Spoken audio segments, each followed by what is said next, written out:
name is Kayla Escalante, and I'm the Promotional Events Coordinator for the Cincinnati Reds. At the beginning of this year, I was asked to kind of manage the Rojos Baseball Twitter account.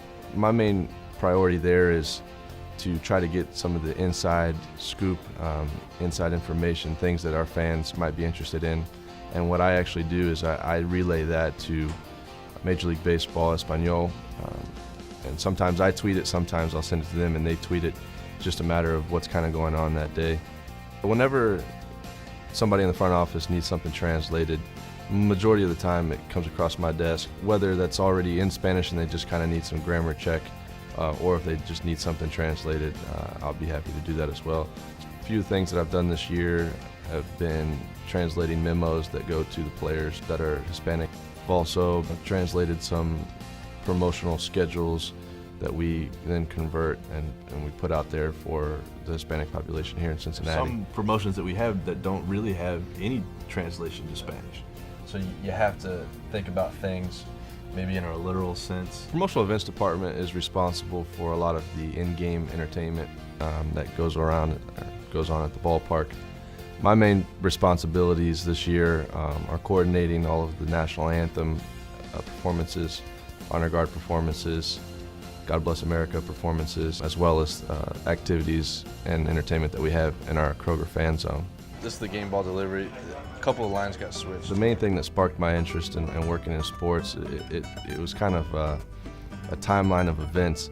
My father came to the States from Venezuela on a baseball scholarship, and he came to the States via a foundation called Latin Athletes Education Fund, and one of the main contributors to that fund was David Concepcion. And when I got to see behind the scenes and see what kind of went on inside the tunnels and on the fields and the things that the people in the stands didn't necessarily see, that's when I really began to fall in love with what happened behind the scenes and what goes into making a baseball game happen. I got a couple changes for you if you want to kind of knock those out now. My father made it very clear that he wanted me to know what was out there in the world.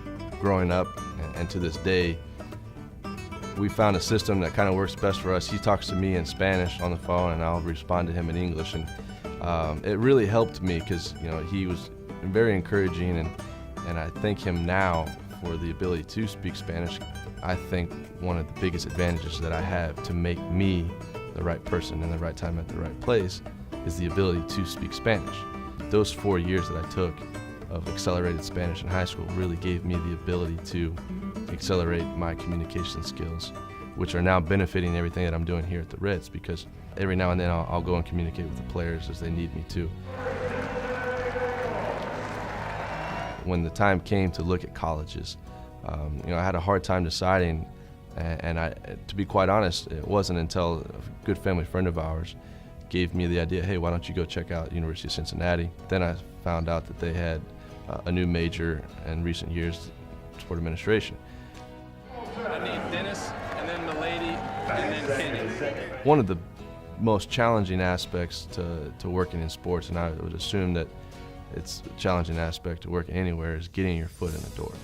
And in order to do that, you have to have the experience. I reached out to an individual who was in charge of all the volunteers at the Western and Southern tennis tournament in Mason.